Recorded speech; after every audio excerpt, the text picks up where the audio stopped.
When my husband died, his millionaire boss called me. "Ma'am, I found something. Come to my office right now. Don't tell your son or daughter-in-law anything. You could be in danger."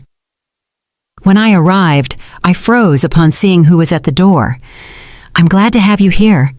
Follow my story until the end and comment from what city you are viewing me from. That way, I can see how far my story has traveled. I never thought that after 45 years of marriage, I would feel like a stranger in my own life. But there I was, seated in the front pew at Elijah's funeral, while my son, Marcus, and my daughter-in-law, Kira, handled every decision as if I didn't exist. "Mama, just leave this to us. You just worry about staying calm," Marcus had told me that morning, with that condescending voice he had developed over the last few years. Kira nodded beside him with that false smile I'd grown all too familiar with. I stayed quiet because I didn't have the strength to fight. Elijah had died of a heart attack 3 days earlier, so suddenly that I still couldn't fully process it. One moment he was eating breakfast with me, talking about the garden he wanted to plant in the spring, and the next, I found him collapsed in the garage. I watched the people filling the community church, Elijah's co-workers, neighbors, some distant relatives. Everyone approached Marcus and Kira to offer condolences, as if they were the ones who were widowed. I was just an old woman of 68 who needed to be shielded from the trauma. "Grandma is very fragile," I heard Kira whisper to someone. "Marcus and I are taking care of everything." Fragile. That word hurt more than any empty condolence. Elijah never saw me as fragile. To him, I was Lena, his partner, his equal. But ever since Marcus married Kira 5 years ago, everything had gradually changed. During the service, I noticed something strange. Marcus seemed more relieved than grief-stricken. Every time someone approached to console him, he responded with a composure that bordered on indifference. Kira, for her part, had tears in her eyes, but something about her expression felt calculated, as if she were putting on a performance. After the burial, at the home Elijah and I had shared for so many years, people gathered for the lunch Kira had organized. I sat in my favorite chair by the window, watching my daughter-in-law run everything as if it were her own house. "Lena, you should go rest," Kira suggested, approaching me with a cup of tea I hadn't asked for. "It's been a very long day for you." "I'm fine right here," I replied, but my voice sounded weaker than I intended. Marcus came over and sat on the sofa across from me. "Mama, Kira and I have been talking. We don't think you should stay in this house alone. It's too big for you. And after what happened with Dad..." My blood ran cold. "What are you talking about?" "Well," Marcus continued, exchanging a look with Kira, "there are some very nice retirement communities where you'd be safer, with people your own age, activities." "I am not going to any nursing home," I said, feeling indignation give me strength I didn't know I had. Kira sat beside me, taking my hand with a softness I found unbearable. "It's not a nursing home, Lena. They are elegant senior living facilities, and we could visit you every weekend. This is my home," I mumbled, but I already felt my resolve crumbling under their pitying gazes. The conversation was interrupted by the phone ringing. Marcus got up to answer it, and I could hear his voice from the kitchen, though not the exact words. When he returned, his expression had changed. "It was someone from Dad's office," he said, looking annoyed. "They wanted to talk to you about some paperwork." "What paperwork?" I asked. "I don't know. I told him you were indisposed, that they could arrange anything with me." Something in his tone bothered me. "Marcus, your father worked at that company for 30 years. If they want to talk to me about something, I have the right to hear it." "Mama, don't worry about those things. We'll handle all the paperwork and legal affairs." That night, after everyone left and Marcus and Kira finally left me alone, I sat on the bed I had shared with Elijah for so many years. The house was too silent, full of memories that now felt distant. That's when my cell phone rang. The number was unfamiliar. "Mrs. Lena Odom," a man's voice said on the other end of the line. "I'm Theodore Vance, your husband's boss at Sterling and Grant Financial." "Mr. Vance," I replied, recalling the name. Elijah had mentioned his boss several times, always with respect. Ma'am, I am so sorry for your loss. Elijah was an extraordinary man, and everyone at the office valued him immensely. Thank you, I murmured. There was a pause, and then his voice became more serious. Mrs. Odom, I need to see you urgently. There's something you need to know about the last few months of your husband's life. Something important. My heart started beating faster. What kind of thing? I can't talk over the phone. Can you come to my office tomorrow morning? And ma'am, it is crucial that you don't tell your son or daughter-in-law anything about this conversation. Elijah was very specific about that. The air caught in my lungs. Why? What is going on? Please, Mrs. Odom, come tomorrow at 10 in the morning. Your husband asked me that if anything happened to him, I should make sure to speak with you. But only with you. The line cut off, and I was left sitting in the dark, holding the phone with trembling hands. Elijah had anticipated his death. He had left specific instructions, and for some reason, those instructions included keeping Marcus and Kira out of the loop. For the first time since his death, I felt like my husband was talking to me from somewhere far away, telling me to pay attention, that this was not the time to be fragile. Something was terribly wrong, and I was the only one who could figure it out. The next morning, I woke up with a determination I hadn't felt in months. For the first time since Elijah's death, I had a clear purpose. I dressed carefully, choosing the navy blue suit Elijah always said made me look elegant and strong. Marcus called early, as he had been doing since the funeral. How did you sleep, Mama? Kira and I were thinking maybe you should stay with us for a few days. I'm fine, son, I replied, trying to sound normal. In fact, I have to go out this morning. There was a pause. Go out where? My mind worked quickly. To the pharmacy. I ran out of my blood pressure pills. I can bring you the pills. You don't have to go out, Marcus. I can drive to the drugstore. I am not an invalid. His sigh was audible through the phone. All right, but be careful, and if you need anything, call us immediately. I drove downtown with my hands clenched on the steering wheel. The Sterling and Grant Financial Building was a 20-story glass tower that had always intimidated me a little. Elijah worked on the 15th floor in the internal audit department. The receptionist guided me to the executive floor, where I had never been. Theodore Vance's office was impressive. Floor-to-ceiling windows overlooked the entire city, mahogany furniture, and a sense of power that permeated the air. Theodore Vance was a man of about 55, with perfectly styled gray hair and a suit that probably cost more than my monthly rent. He stood up when I entered, and I saw genuine concern in his eyes. Mrs. Odom, thank you for coming. Please have a seat. I settled into one of the leather chairs in front of his desk, feeling as if I was in uncharted territory.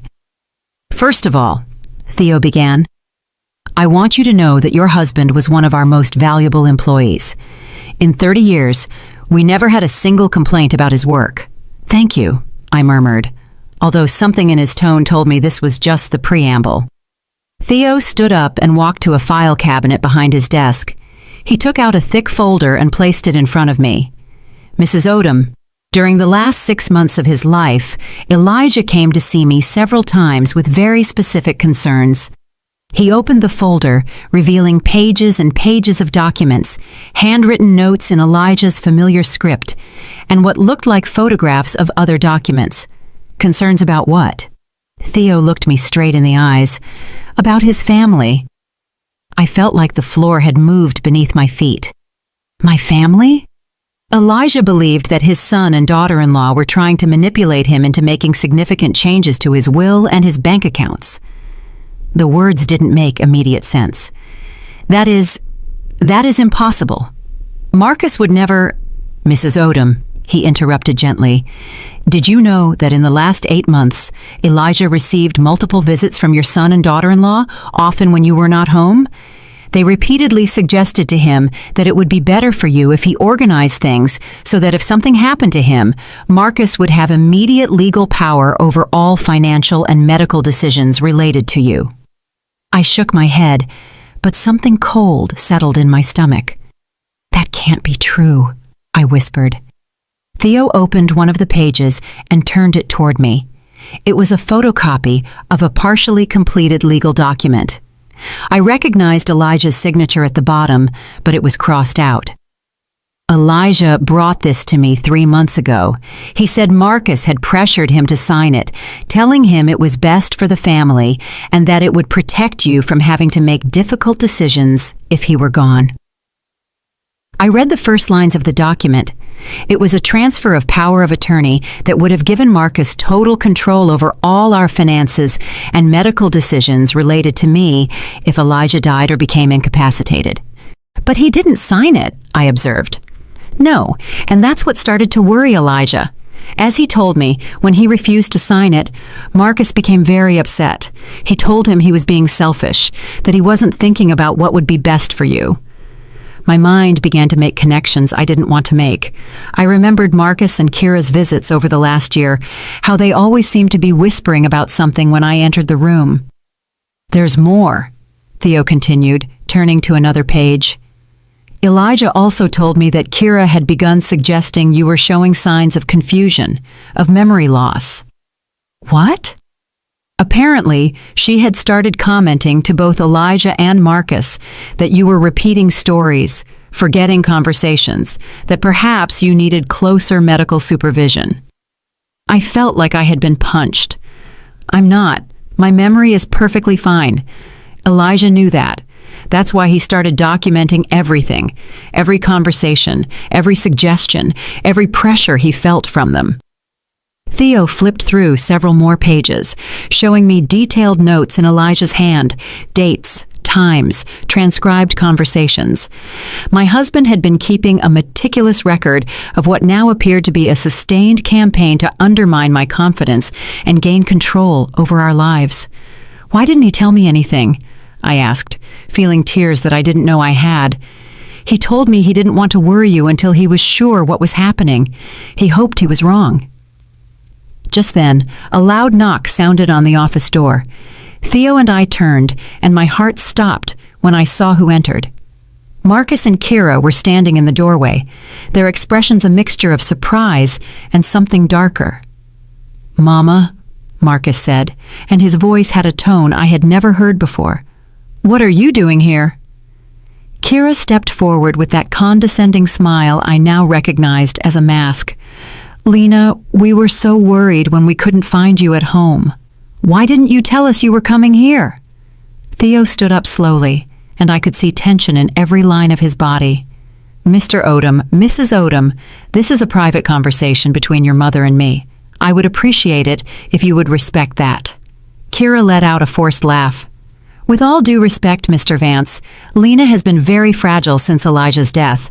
We don't think it's appropriate for her to make important decisions without family supervision." "Family supervision?"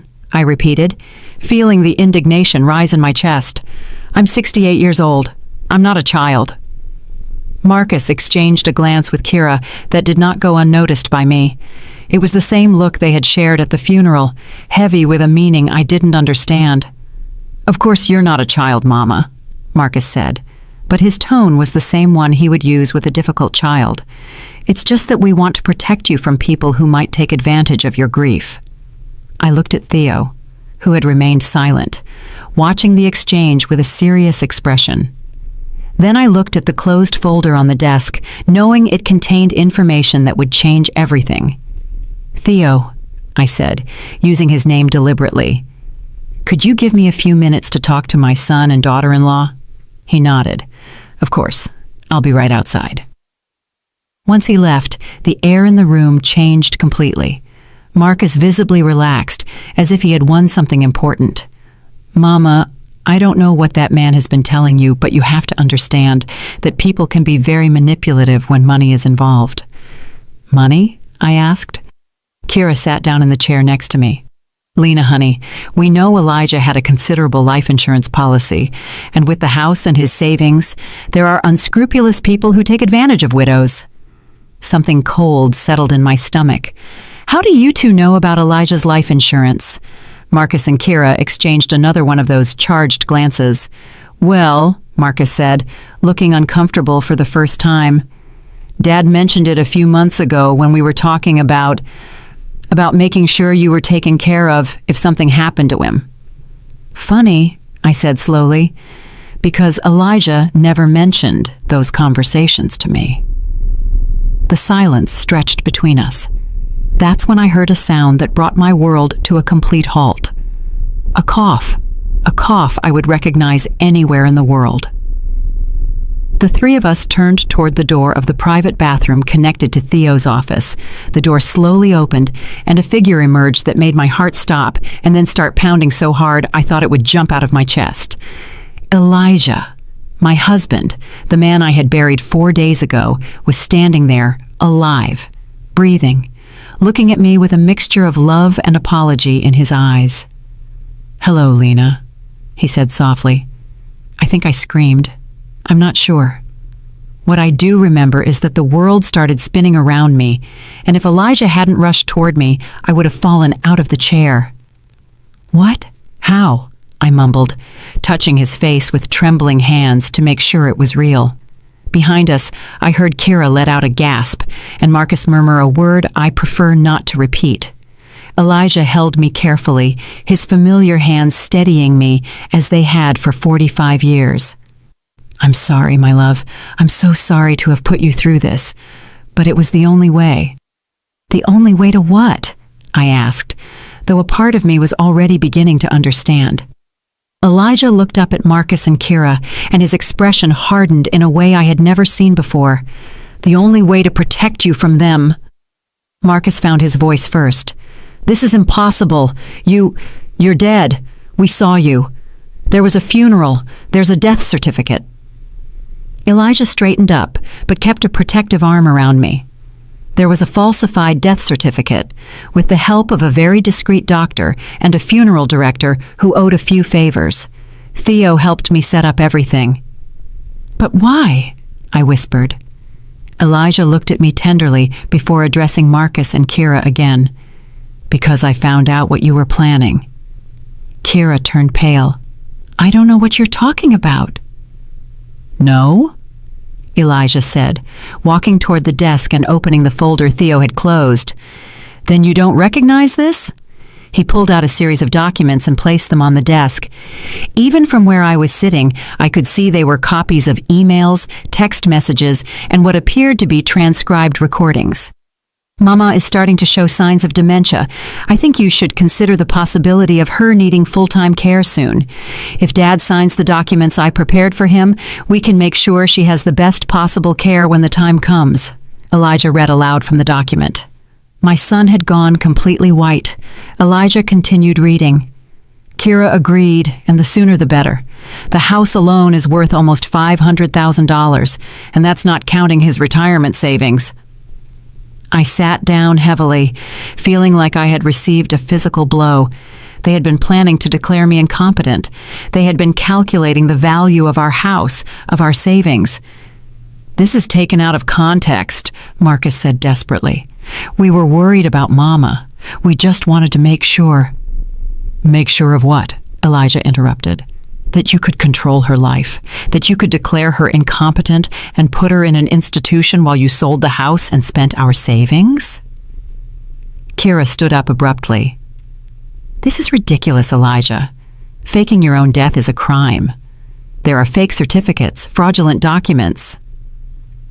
"You're right," Elijah said calmly.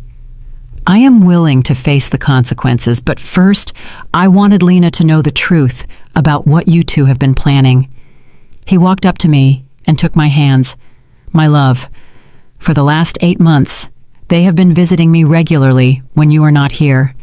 At first, I thought it was because they worried about us, but I gradually realized that every conversation was designed to convince me that you were losing mental capacity, that you needed supervision, that it would be selfish of me not to make legal arrangements to protect you."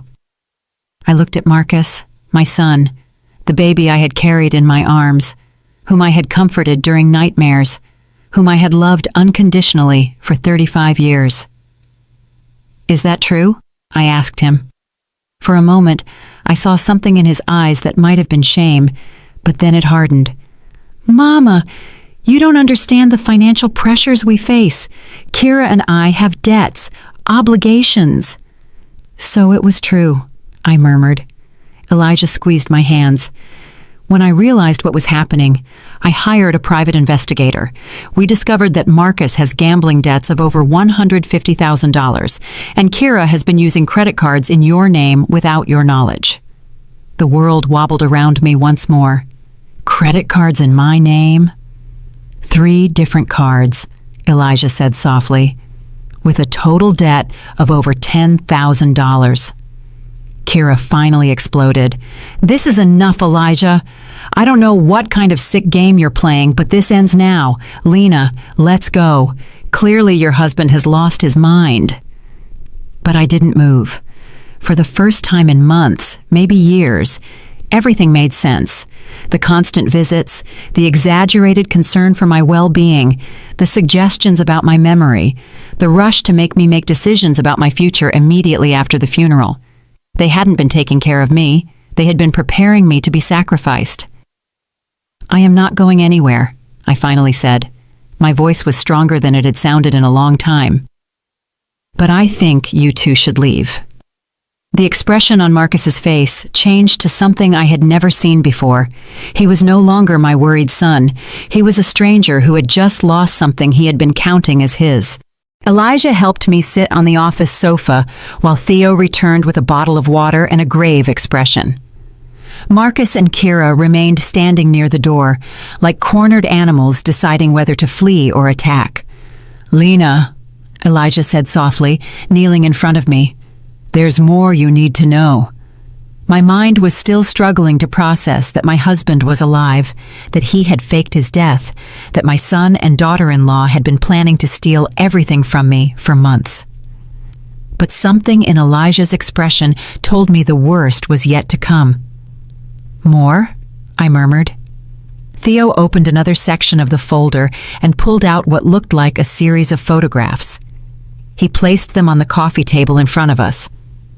"These photos were taken by the private investigator over the last 6 weeks," Elijah explained. I picked up the photographs with trembling hands. The first showed Marcus entering what looked like a casino. The second showed him at a poker table, betting chips representing amounts of money I couldn't imagine. The third showed Kira in an expensive jewelry store, trying on a necklace that cost more than our mortgage payment. "Marcus," Elijah said, his voice cold as ice. "Do you want to explain to your mother how you could bet $25,000 in a single night when you told me you needed help paying the mortgage?" My son didn't answer, but I could see his jaws clench. Elijah continued, "Or maybe Kira can explain how she could buy a $4,000 necklace last week when you are supposedly struggling to make ends meet." Kira finally spoke, her voice now stripped of all the false sweetness she had been using with me. "Elijah, you don't know what you're talking about. That necklace was an imitation." "An imitation of Tiffany and Amos?" Theo asked, pulling a receipt from the folder. "Because we have the receipt here, paid with a credit card in the name of Lena Odom." I felt like I had been slapped. "You used my name to buy jewelry?" "Lena," Kira said, and for the first time her mask completely cracked. "You don't understand. Marcus and I are under so much pressure. His debts, our expenses. We just needed a little temporary help." "Temporary?" I repeated. "How long have you been stealing from me?" Elijah pulled out another document. "According to our investigator, the fraudulent transaction started a 1.5 years ago. You used her information to open 3 credit cards. You have made unauthorized withdrawals from her savings account totaling over $1,000, and you have been intercepting her bank correspondence so she wouldn't notice." "Intercepting my correspondence? Do you remember when Kira offered to help you with the mail a few months ago?" Elijah asked. "When she said it would be easier if she handled organizing all your important accounts and documents." The memory hit me like lightning. Kira had been so sweet, so helpful. "Lena, honey, I know these financial things can be confusing. Why don't you let me handle organizing everything for you? Elijah has so much work and you already have enough worries." "But that's not the worst of it," Elijah continued, his expression growing even gloomier. "What could be worse than this?" I asked. Elijah looked at Marcus straight in the eyes. "Tell your mother about the plan for the assisted living." Marcus went completely pale. I don't know what you're talking about. No? Theo said, pulling a small voice recorder from his desk. Because we have this. He pressed the playback button, and Marcus's voice filled the office. It was a phone conversation, likely recorded without his knowledge. Kira, we need to speed up the timeline. Dad is starting to ask questions, and Mama isn't acting as confused as we hoped. Kira's voice responded from the recorder. I already spoke to the director at the Magnolia Place. Did you say you have the medical documents we need? The fake documents are ready. Once Mama is institutionalized, we can sell the house immediately. The market is good right now. I felt like I was falling off a cliff. Fake medical documents. The recording continued. And what if Elijah objects? Kira asked. Elijah isn't going to be a problem for much longer, Marcus replied, and something in his tone made my blood run cold. Elijah paused the recording and looked at me with eyes full of pain. That conversation was recorded 3 weeks ago, Lena. 3 weeks before my death. The silence in the office was deafening. I looked at Marcus, trying to find some explanation, some way that this wasn't what it seemed. Elijah wasn't going to be a problem for much longer, I repeated slowly. What does that mean, Marcus? My son finally spoke, but his voice was that of a stranger. Mama, you're misinterpreting everything. We were just worried about Dad. His blood pressure had been high. He had been very stressed. Are you saying you were just waiting for me to die naturally? Elijah asked, standing up. Kira stepped forward, all pretense abandoned. Elijah, don't be dramatic. We were just being realistic about the future. Lena is going to need care eventually, and it's better to plan ahead. Plan ahead, I repeated, or speed up the process. Theo pulled another document from the folder. Lena, this may be the hardest thing to hear. It was a medical report. I read the first lines with growing horror. Patient shows clear signs of early dementia. Episodes of confusion, short-term memory loss, disorientation. Evaluation for full-time care recommended. This is a lie, I said. My voice was barely a whisper. I've never seen this doctor. Dr. Silas Thorne. I don't recognize this name. He's Kira's doctor, Elijah said. Someone who was willing to sign a false diagnosis in exchange for $10,000. I looked at Kira, the woman I had called daughter for 5 years. You paid a doctor to say I have dementia? Lena, Kira said, and for the first time I could see real panic in her eyes. You have to understand, we were trying to protect you. Protect me from what? I cried out, surprised by the strength of my own voice. From yourself, Marcus shouted back. Mama, you're old. Your mind isn't what it used to be. Kira and I can see things you can't see. Elijah stepped between Marcus and me. Lena has no mental problems. The only problem is that you have been gaslighting a 68-year-old woman for over a year, making her question her own reality so you could steal her money and her house. Gaslighting? What? I asked. Gaslighting, Theo explained. It's a form of psychological manipulation where someone makes you doubt your own perception of reality. Elijah sat next to me and took my hands. My love, do you remember a few months ago when you couldn't find your car keys? And Kira suggested maybe you had lost them because your memory wasn't what it used to be? I nodded. It had been very distressing. We found the keys in Kira's purse, Elijah said softly. She had taken them. And do you remember when you couldn't find your blood pressure medication and Marcus said you had probably forgotten where you put it? My heart began to beat faster. Yes, it was also in Marcus's car. One by one, Elijah began to explain situations that I had interpreted as signs of my mental decline. The day I couldn't find my purse, the time I was late for an appointment because I was sure it was at a different hour, the occasions when I couldn't recall conversations I was sure I had had. All of them had been orchestrated. For months, Elijah said, they have been systematically making you doubt your own mind, preparing the ground to declare you incompetent. I looked at Marcus and Kira, these two people I had loved and trusted. Why? I whispered. We're family. Kira laughed, a bitter sound I had never heard from her before. Family, Lena? You and Elijah have been an obstacle for us since the day we got married, sitting in this huge house accumulating money you never use while Marcus and I struggle every month. You never asked us for help, I said weakly. We didn't want your help, Marcus said. We wanted what's rightfully ours. What's rightfully yours? We are your family, Marcus exploded. That house should be ours. That money should be ours. You're going to die soon anyway. The silence that followed those words was absolute. In that moment, I knew I had lost my son forever. The person standing in front of me was a stranger who had been using my love against me, counting the days until my death so he could collect. But I also knew something else. For the first time in over a year, my mind was completely clear. I wasn't confused. I didn't have dementia. I was the victim of a cruel and systematic conspiracy carried out by the two people I trusted most. And now that I knew the truth, I would never be the same again. The following days were an emotional roller coaster I will never forget. Elijah stayed in a discreet hotel while Theo helped us navigate the legal complications of his resurrection.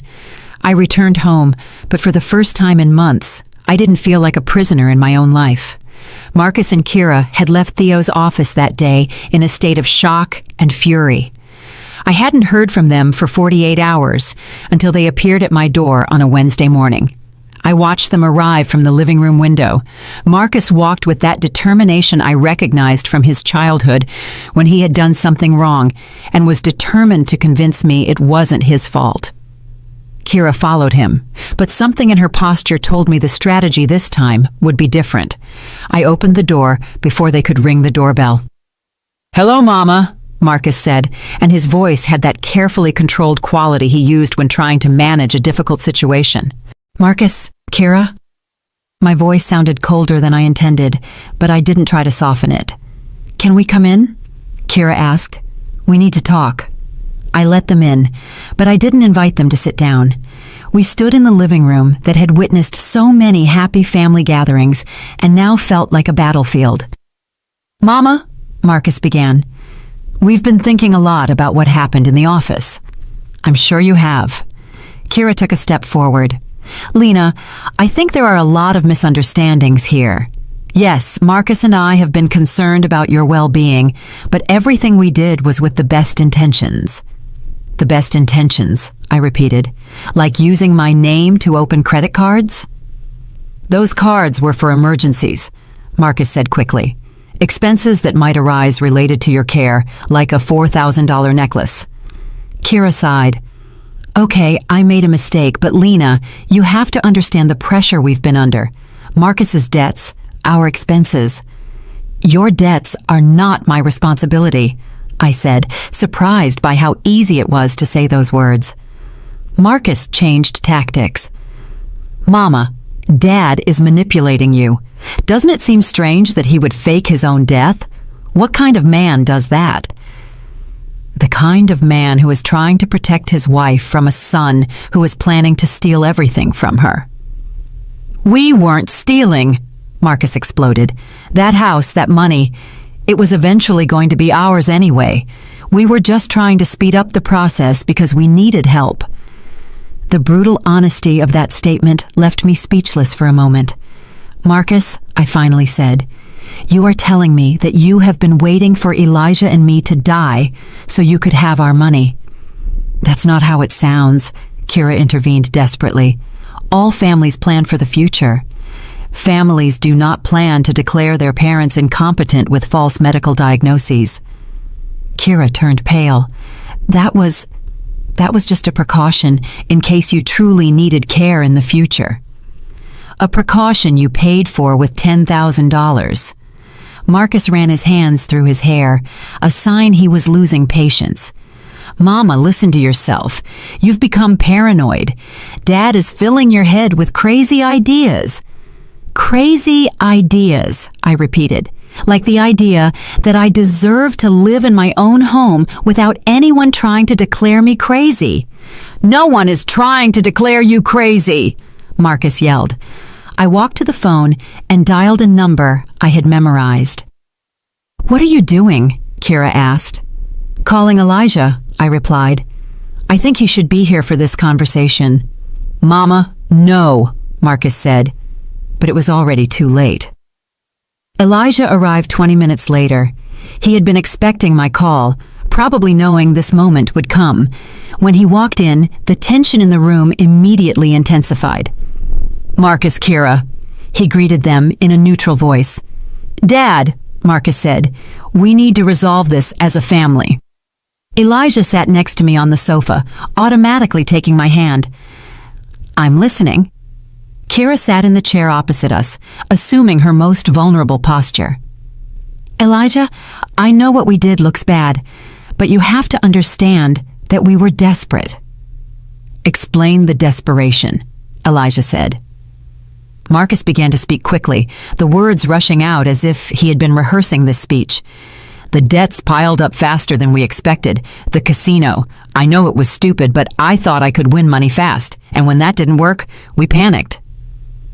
"So you decided to rob your parents?" Elijah asked. "It's not robbing," Marcus shouted. "You have more money than you'll ever spend. That house is too big for two people. We were just accelerating the inheritance." "Accelerating the inheritance by declaring me incompetent?" I asked. Kira started to cry.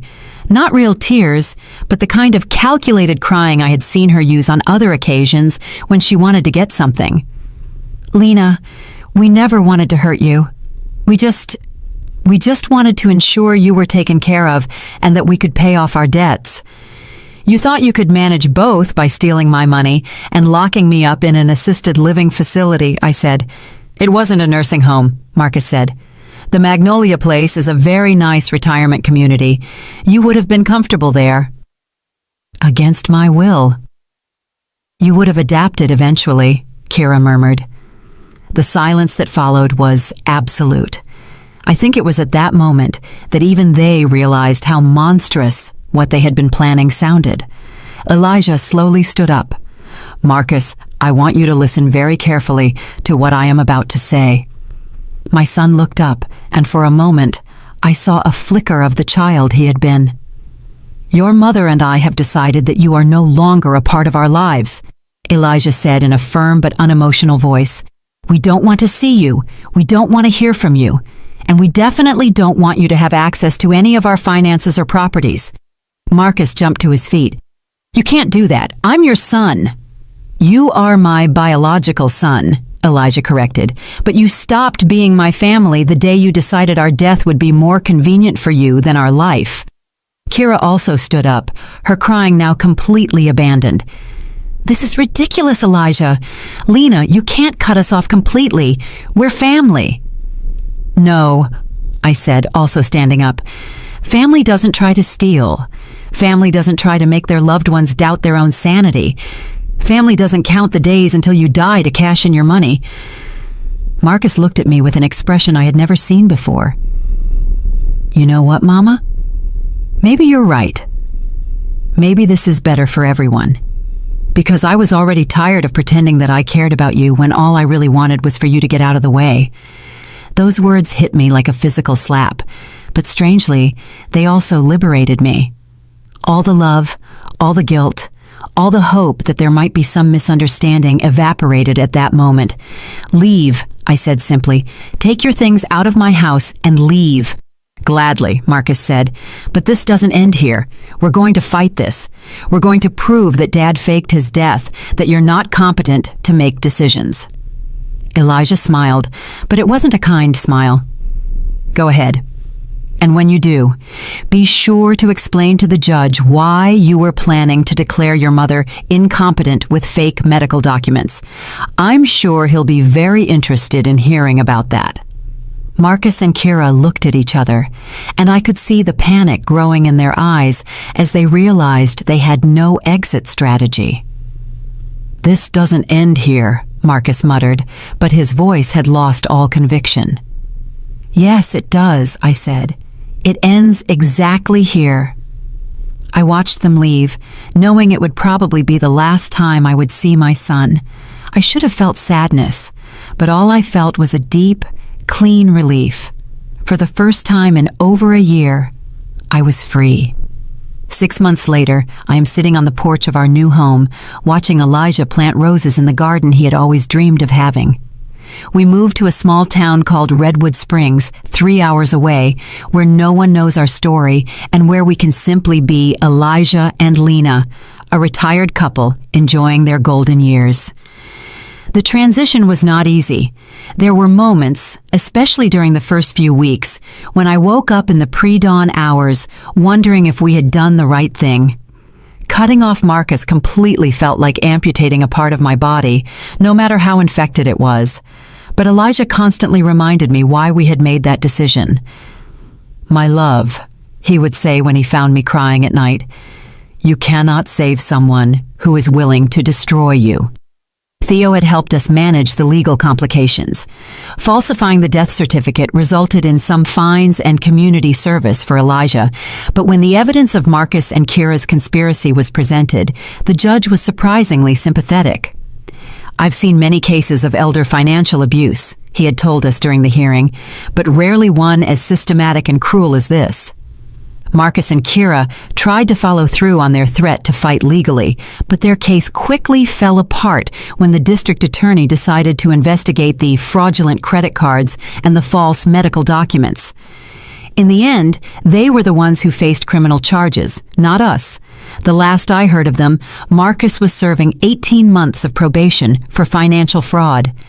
Kira had lost her nursing license. They had divorced 6 weeks after everything came to light, each blaming the other for dragging them into such a desperate situation. I feel no satisfaction in their downfall. I only feel a strange sense of closure, like when you finish reading a book that had been disturbing you and you can finally put it aside. We sold the big house where we had raised Marcus. It was too full of complicated memories, and frankly, they were right about one thing. It was too big for 2 people. With the money from the sale, we bought this smaller house in Redwood Springs, with enough land for Elijah's garden and a view of the mountains that makes every sunrise feel like a gift.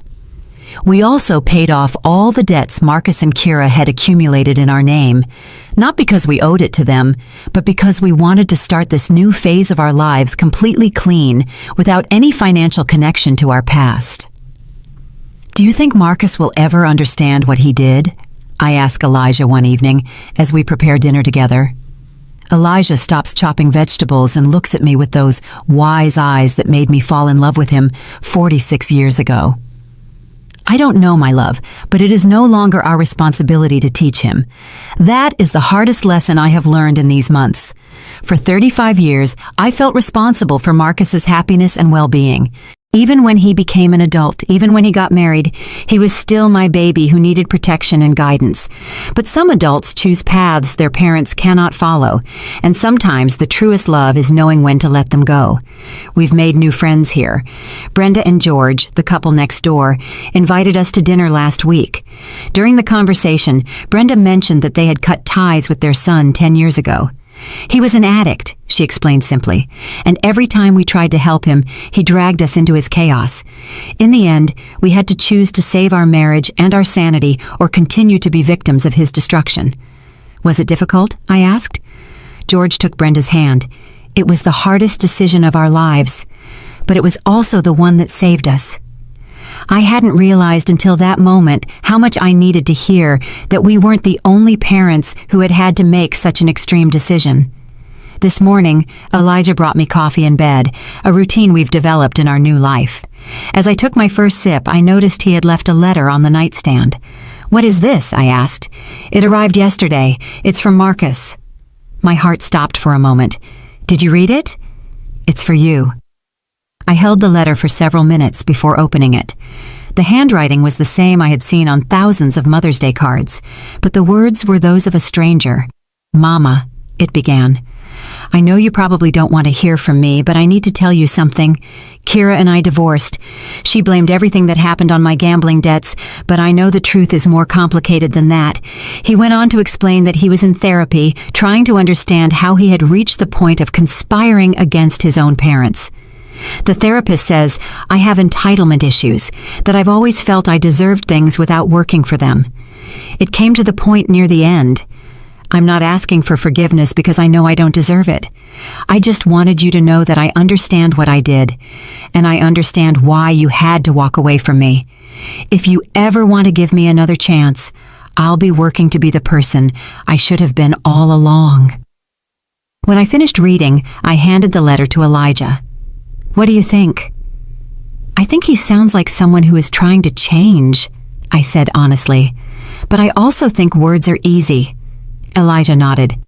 And what do you want to do? Nothing, I said, surprising myself with the certainty of my answer. I want to continue living our life, and if one day he proves with real actions that he has changed, maybe we can reconsider. And if he never does? I looked out the window at the garden, where the roses Elijah had planted were beginning to bloom. Then we will live a beautiful life without him. That afternoon, while Elijah worked in the garden, I decided to write my own letter, not to Marcus, but to myself, a kind of declaration of independence from the guilt I had been carrying. Dear 68-year-old Lena, I wrote, forgive yourself for loving so much that it almost cost you everything. Forgive yourself for trusting so much that it almost cost you your sanity. Forgive yourself for believing that family love is always unconditional. But also, celebrate your strength. Celebrate that when you finally saw the truth, you had the courage to act on it. Celebrate that you chose your own life over everyone else's comfort. That night, as Elijah and I prepared for sleep in our new bedroom with a view of the mountains, he asked me, "Do you regret anything? Cutting him off completely?" "No," I replied without hesitation.